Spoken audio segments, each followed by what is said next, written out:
Hello, everyone. This is the Texas Pathways webinar for all cadres involved in the Texas Pathways work. This is the webinar for Institute number 3, and this is a redo webinar because the first one didn't record well, and because we've added some extra prompts in your homework template to help folks navigate the coordinating board website and find the right data so we all have the same data working from preparing for Institute number 3. So my name is Cynthia Farrell. I'm the Executive Director of the Texas the Texas Success Center, where we are working on Texas Pathways. So what we're prepping for is the Texas Pathways Institute number 3. And so we have completed Institute number 1, if you recall, in November, and then Institute 2 was in March. And so now we're prepping for Institute 3. So during this webinar, I'll give you an update on what we've done so far and what we're going to be doing coming up, and then we will overview the institutes and what we need to do to prep for that. We'll go over the advanced work, the worksheet in particular, and each data item and how to get to the right numbers to fill in your templates. And also that there will be advanced work 3B that will be coming later in the summer.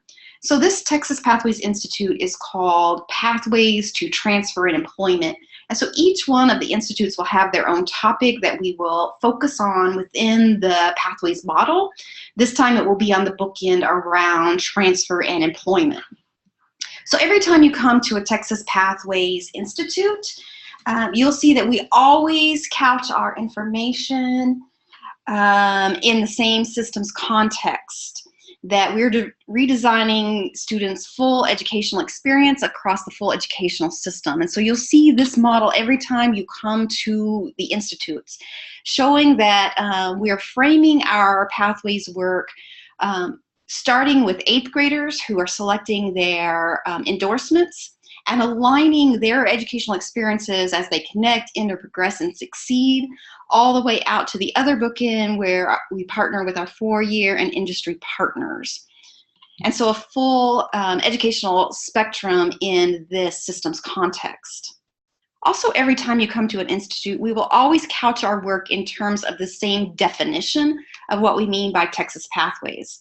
And so you will see this, that we believe that the Pathways work is an integrated, system-wide approach to student success based on intentionally designed, clear and coherent and structured educational experiences informed by available evidence from the selection of your high school degree program to the secondary entry to the attainment of high quality credentials and onto careers with value in the labor market.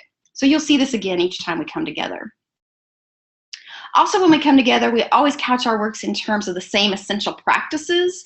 And so you will see these. How do we help students clarify their path? How do we help them choose and enter a path? How do we help students stay on that path, and how do we ensure that they're learning? So every time you come to an institute, we'll reinforce these through plenaries, through teamwork, through breakout sessions. And if you have if you would like to see a reference for what are those essential practices, you can always go out to our website. And so here's how you can find resources, not only the definitions of these essential practices, but other resources for Texas Pathways. And so if you go to our website, which is tacc.org, it'll bring you to a site that looks like this. If you hover over the Texas Success Center and drop down to resources and click there, it'll pull up this website.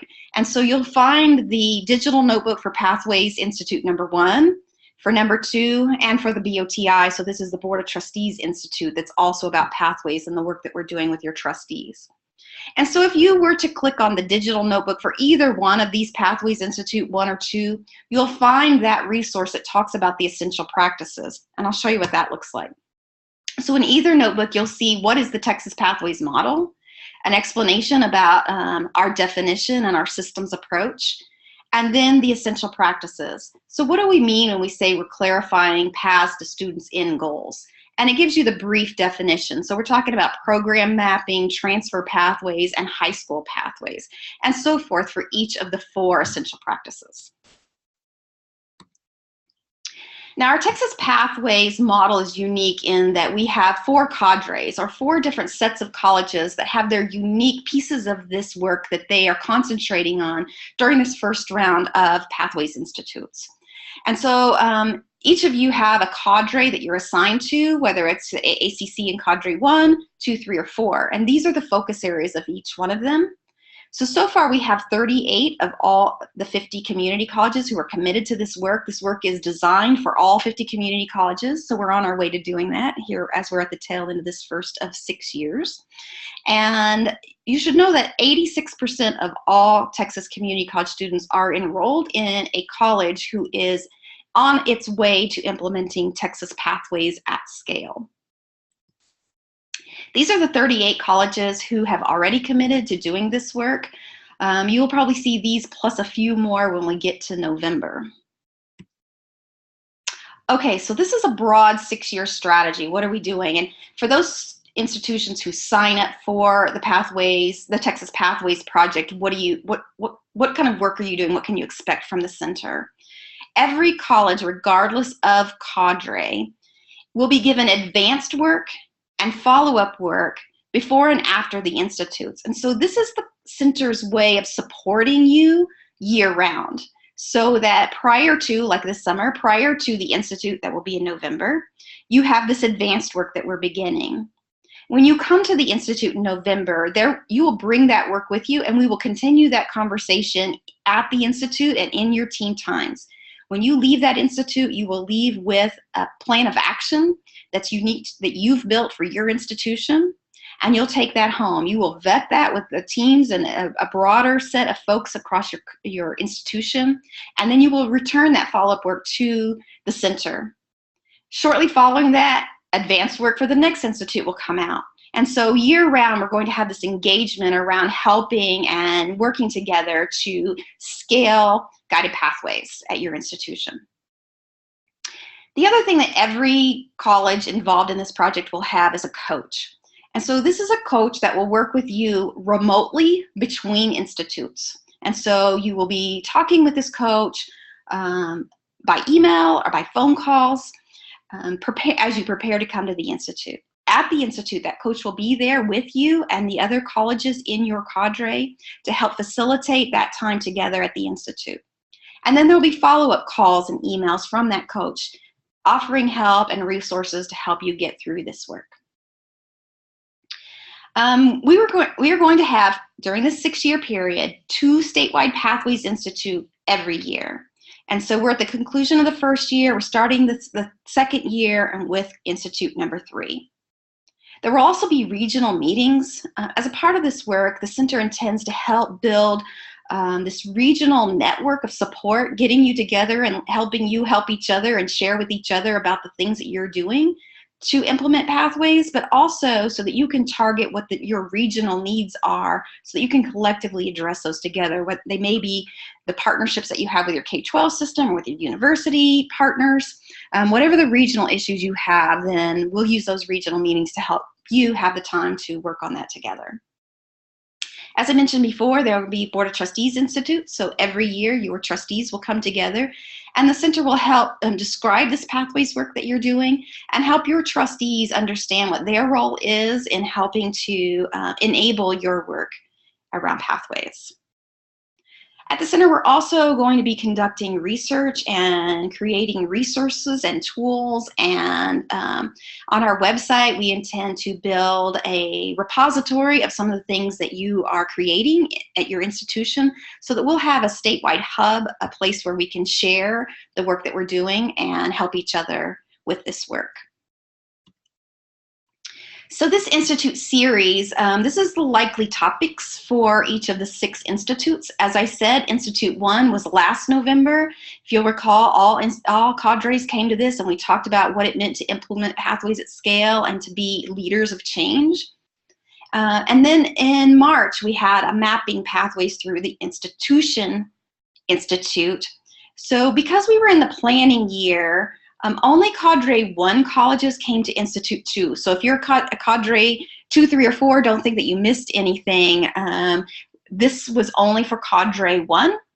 Moving into years 2, 3, 4, 5, and 6, we are in the process of raising enough funds so that all colleges can come and have support from the center. We're well on our way for earning those funds, for getting those funds awarded. And so the November event, Pathways to Transfer Employment, all 50 community colleges are invited. Everyone who's committed to the Pathways work will come. And the intention is from here on out for the rest of the 6 years, everyone will be invited to every institute. So we had round one, the 2 institutes that are completed, the one that's coming up in November that we're prepping for. And then in March of 2018, we'll have the 4th one, and then again in November and March. So you can see the pattern if you want to think about your calendar. Every November and March, we're going to have an institute. After the March 2019 institute, we're going to relaunch an application process so that any institution that feels like they've made progress during this time can make their application and demonstrate their readiness to become a Cadre 1 college and to do that kind of Cadre 1 level work.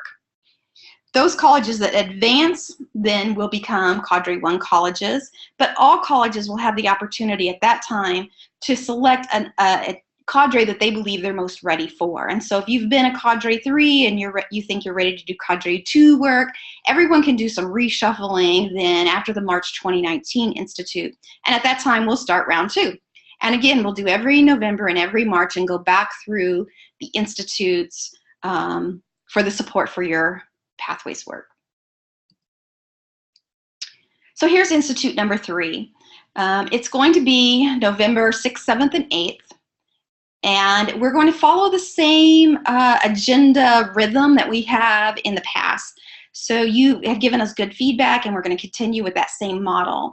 So we'll start in the afternoon, in the morning, with some pre-institutes. So both the Dana Center and CESI are going to bring some pre-session institute sessions that are related to your Pathways work. If you'd like to, there'll be opportunity at your when you're registering to sign up for that pre-institute. It's open to all.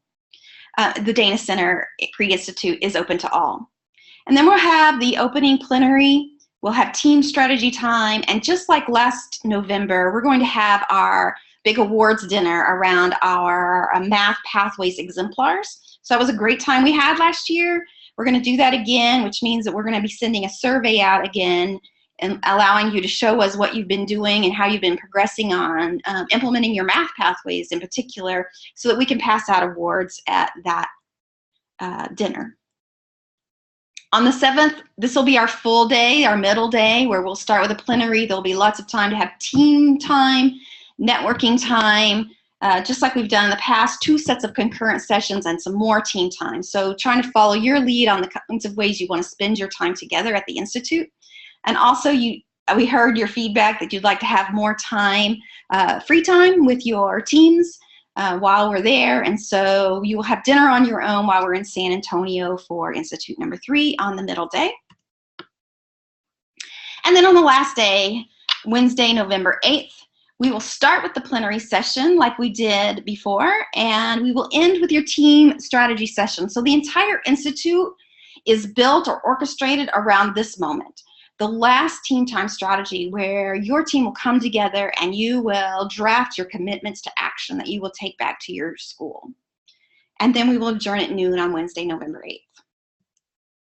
So where are we going to be in San Antonio? We are going to be at the JW Marriott. You can see here from the picture that it's a fabulous place. Very large, lots of things to do, lots of beautiful things to see. They also have a water park. Don't know if it will be warm enough in November to do that.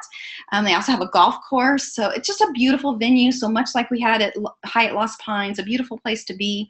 And we hope that everyone enjoys being there. So when we go there, here's the logistics. The center is going to pay for one team from every Texas Pathways Cadre College of up to 7 people. So that means we're going to cover 7 people's registration, 7 people's 2-night stay at that hotel, all the costs for materials, and the event meals, remembering that Tuesday night is on your own so that your institution will pay for that. Each institution will pay for your own travel. to get to San Antonio, to get to the hotel, but there is modest funds that we're setting aside as travel stipends that we're going to make available for colleges that might have limited travel funds. So I don't want you to let limited travel funds keep you away from being able to participate in this. Just be sure that you work with us here at the center, and we'll make sure that everybody gets there. So while we are reserving a large space to make sure that your institution can bring as many teams as you like, space is available for additional team members beyond your original team. And just like before, that would be $250 per person, or if you want to purchase or register a whole second team of up to 7, then that would be $1,200 per team. So we're anticipating that you're going to bring some of you who've brought multiple teams in the past will again bring multiple teams. And you'll have an opportunity at registration to let us know if you're planning to bring more than one team. Who should come? Like always, your CEO has committed to making this a priority at your institution and attending every institute, so your CEO should come. As college team leads, you should come to all the institutes. But then the rest of the team members are unique to each institute. And since we're talking about transfer employment at Institute number 3, it'd be important for you to bring a college leader from your institution who works with university transfer. So this might be a faculty member, this might be an administrator. It's unique to your institution. So whoever is a leader for you on university transfer, bring that person. Also, your person who is a leader for your relationships with your industry partners, that person should plan on coming. And then bring a couple of faculty members, and it'd be good for you to bring one from your liberal arts program and one from a CTE program so that you have a full team that can talk about lots of different areas at your institution. All right, let's look at the data.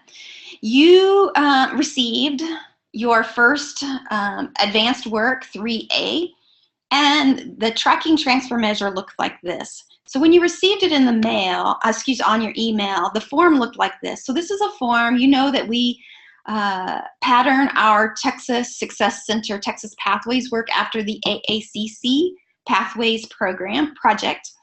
And some of the partners on that project are CCRC, Public Agenda, and Aspen. And those partners put together a worksheet that was very similar to this. So we've taken that worksheet, that advanced work, and we have tailored it to the Texas context. And so the data that you're going to be pulling is Texas specific. So this first set of measures that you're going to be looking for is looking at students who came to your institution and then transferred. How did they fare after they left you? And so for this first measure, the transfer out rate, this is the students who entered your college and then transferred to a 4-year institute. What's just the percentage of students who do that? And so let me show you how to read some of these notations on this advanced worksheet. First of all, we give you the national average, the top schools who are urban nationally, and the top schools who are rural nationally. And this asterisk leads you down to this reference on the second page that tells you what the source is for that. So this is the document that we got the national data from. And then when you look at the Texas data, these references across the top tell you how to find that data. So let's do the first one. Transfer out rate.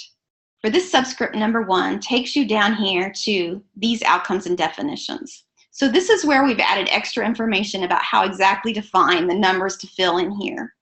So I've already filled in the state averages for all Texas community colleges on each one of these measures. And you'll type in your college here and type in the findings that you found in the same place. So let's go to this first one. For the transfer out rate, this is the percentage of students who entered college for the first time at 2-year institutions and were not concurrently enrolled at a 4-year institution, but then transferred for the first time to a 4-year institution, your transfer out rate. So here's how you get there. You go to this link, and you're going to be looking for indicator C17C. Now I've typed in exactly how you get there, what you click on, where you look for it, but here we'll do it together. If you click here, it'll take you to the coordinating board's new site, some new way that they're presenting data according to the 60 by 30 plan. So this is a really cool new site to get to data quickly. So for that transfer out rate, you'll go up to this top left-hand side. You'll click on two-year colleges and community colleges. And so for transfer, it's a completion measure. You'll click there. This will give you an opportunity to have either the statewide data, or you can click on your institution in particular. For starters, we'll start with the statewide data. So if you remember, we said this was measure 17. And so for completion, we're going to go down to measure 17. So if you scroll down, down, down, you'll see that C17C is transferred to a senior institution. They give you 3 years of data. We're going to use the most current, 2016. They also break it out by how many hours that your students had before they transferred. We're going to go to all transfers for starters. And so if you do all transfers and you go all the way across, you'll see the statewide average is 21.52 or 22% of students transfer. And so that's when you go back to your worksheet, you'll see that's where I got the 22% is the transfer out rate statewide for community colleges. So how will you fill in your percentages? Same way. If you go to this page and back up to this drop-down menu and you click on your college, then this data will repopulate and you will go back down to C17C, 2016, all transfers, and this is the percentage that you will put back on your worksheet here. Okay, let's do the next one. Transfer core complete. So this is how many students transfer after they have completed the core with you. So if you take this subscript number 2 and go down to this number 2 definition, it'll tell you exactly what we're looking for and where you go to get it. And then once you get there, what to click on. And so this is the number of transfer students who started at your college, completed the core curriculum prior to their earliest enrollment at a 4-year institution, so that number who completed the core, divided by the number of students who transferred. So there's 2 numbers we'll be working with here. For the statewide core completers for community colleges, it's 39%. So how did I get that? You start by clicking here. This goes back to the coordinating board's old way of showing data. You probably recognize this page. There's 2 sets of data on this page. First, there's the academic performance of community college students after they go to a public university, and there's graduation rates. We're going to use both sets of these data before we're finished with this advanced work. But we're starting here at the academic performance of 2-year colleges, 2-year students at 4-year institutions. So this is the drop-down menu that you'll use. If you scroll all the way down to the bottom, you'll see how, for this one, they have both community and technical colleges put together. And you'll use the most current data and view PDF. When you get to this set of data, you'll see that there are several spreadsheets that talk about 2-year students who transfer. This first spreadsheet shows development students that when they were at the community college and they had to enroll in developmental ed, how they did prior to transfer. And this is a non-dev ed. So this is not the spreadsheet we're going to use. We're going to scroll on down. The second spreadsheet is about 2-year college students who transferred and completed the core. So this is the section you'll use, earned core curriculum completers prior to transfer.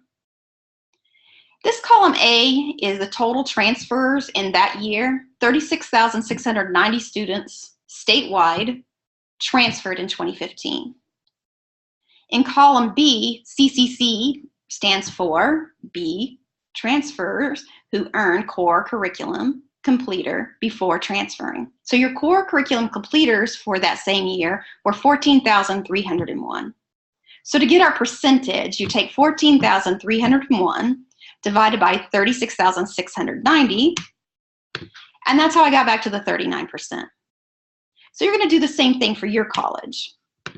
You're going to go back to the beginning, and this time, instead of the community college total, you'll click on your college, and it'll give you the same data. You'll scroll down to the second set of worksheets, and you'll find the core completers divided by the total transfers to fill in your worksheet here. All right, we're ready for number 3. Transfer with an award. So the definition is here. This is the number of transfer students who started at your college and earned a certificate or associate's degree prior to their earliest enrollment in a four-year institution, divided by the total number of transfers. So again, we're going back to the coordinating board's older data. I'm going to stick with the statewide totals for now, the most current data, view PDF. Skipping DevEd, skipping core curriculum. Now we have earned academic associates prior to transfer. So for this earned academic associates prior to transfer has just the academic associate's degrees. Next to it, you have your earned technical degrees. And then below that, in the next spreadsheet, you have earned certificates. So for this measure, we're adding all three things together.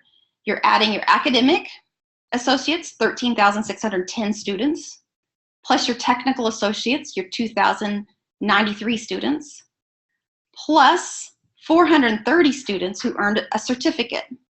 Those three sets of students divided by the total number of transfer students, 36,690, will get you right here. What is the percentage of students who transferred with any award, an academic associate, a technical associate, or a certificate degree? Statewide is 44%. You'll follow that same pattern to get your percentage that you'll enter here. Last one on this table one, transfer out bachelor's completion rate. For students who transfer from your institution, how many of them are completing a bachelor's degree?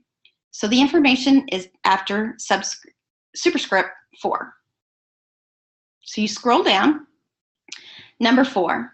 This first set is the definition of the national data, which differs just a little bit, and I wanted you to have that definition. But if you go down to the Texas definition, this is what we're working on. So this is your first time, full-time, entering degree-seeking student who enrolled in a minimum of 12 semester credit hours, their first fall semester, and who graduated with a bachelor's degree from a Texas public or independent institution. So now we're back to the new coordinating board set of data that was based around 60 by 30, and we're going to be looking for C03C for graduation rates. So when you click on that link, it will take you back to here. Community colleges, completion, statewide. Here's the numbers. So we're going to scroll down to C03C, graduation rates. So they have 3 years. We're going to use the most current year, 2016. They also have 3-year graduation rate, 4-year graduation rate, and 6-year graduation rate. We're going to use 6-year graduation rates. They have associates and certificates here, but we're just going to use this at baccalaureate or above. So for baccalaureate or above completion, 6-year completion in 2016, 13% of students, 13% of transfer students earn a bachelor's degree in 6 years. And so that's how we got to this last 13% transfer bachelor's completion rate. So you're going to do the same thing for your institution. So when you come back to this website, instead of statewide, you're going to choose your college. Let's just say the Lone Star College. Completion rates. Scroll down to C03C. 6-year graduation rates of baccalaureate or above in 2016, 16%. So for them, that's where they would come back and put that number here. Okay, that gets us through Table 1, tracking transfer measures.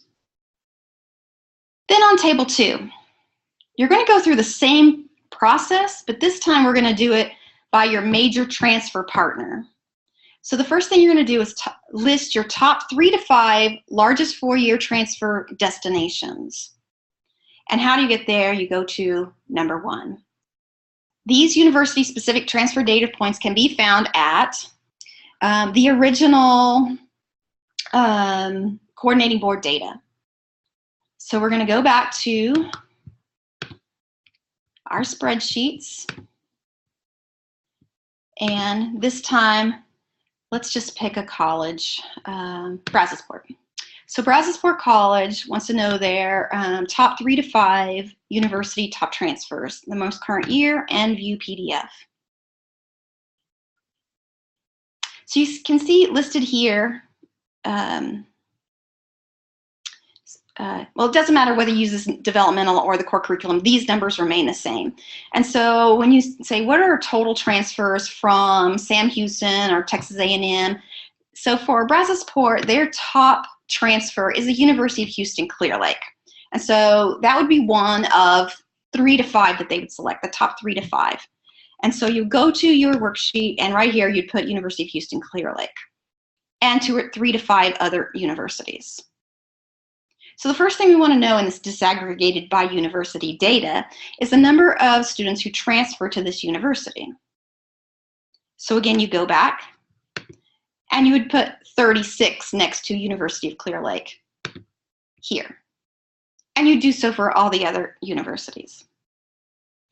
And then for the percentage of transfers to this university with core completers, so you remember we have to scroll down to our core completers spreadsheet, earn core curriculum completer, and you would do University of Houston Clear Lake 27. So 27 divided by 36 will give you the rate of transfer with core completed to the University of Clear Lake. And that percentage would go here. And you would do the same thing for each of your largest four-year transfer destinations.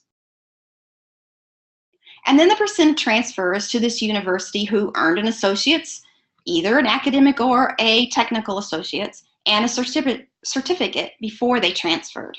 So the same thing, you would go back to your spreadsheets, scroll down to academic associates, technical associates, and certificate completers, but this time we're going to do it for each university. So for example, for Brazosport, at the University of Houston Clear Lake, they had 27 students who earned an academic associate's. They also had 2 students who earned a technical associate's, and they had 0 students who earned a certificate.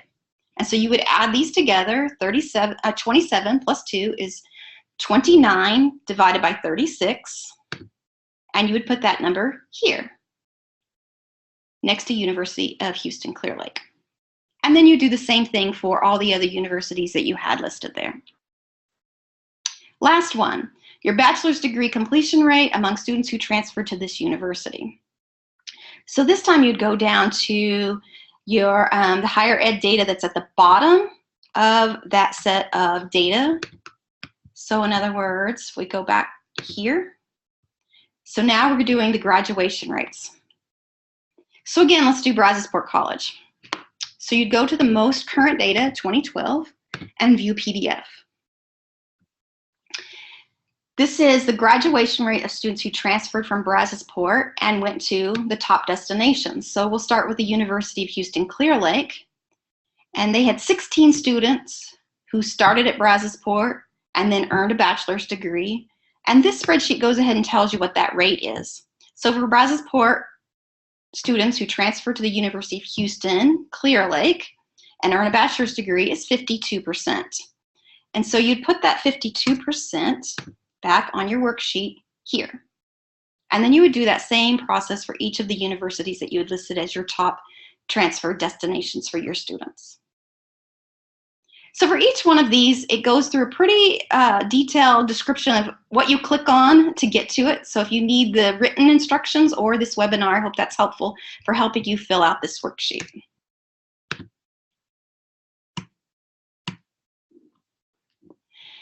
So that's Advanced Work 3A. Advanced Work 3B will be coming later this summer or perhaps early in the fall. And these are the likely pieces that you can expect to see. So we're going to redo a new year, an annual survey of math pathways. There will be an opportunity for you to tell us what you're doing specifically around incorporating the right math and right math pathways or the math pathways principles into your guided pathways that you're implementing. There's also going to be a scale of adoption assessment. And so what this is a list of ideal practices that you would see in a college that has scaled guided pathways to every student at their institution. And so this will be an assessment to help you identify what pieces of guided pathways that you have already are either in process or at scale with, and identify those that are yet to be scaled.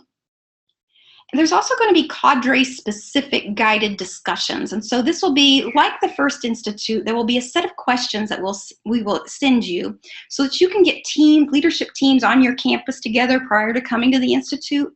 And you'll look at this data that you just gathered for Advanced Work A, and you'll gather together the information from your Mathematics Pathway Survey and your Scale of Adoption Assessment.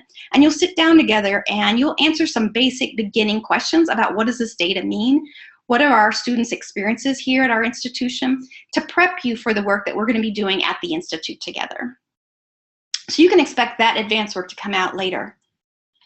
So lead coaches will be scheduling a conference call with you to make sure that you understand all of the advanced work and how to complete that, make sure you're on your way. All of the advanced work, whether it's A or B, will be due October 16th, so just prior to the institute, and you'll send that to our Raquel Garza here at the center. Her email address is there. And if there's anything that's incomplete or that you still need to do, Raquel will reach out to you and to your coaches to help you be best prepared that we can be before the institute. Your lead coach will also review that advanced work and will be facilitating, will be your contact for facilitating before the institute if supplemental information is needed. So that's our next steps leading up to the institute. So if you have any other questions, since this is a redo webinar, there won't be opportunity to type in questions, but you can follow up with us here. You can either email Raquel or you can email me. Here's my email address. I appreciate any kind of feedback you'd like to give us. We're here to help you complete this work, and I'm anticipating a great institute in November. So thank you for tuning in. I hope this is helpful. We'll see you soon.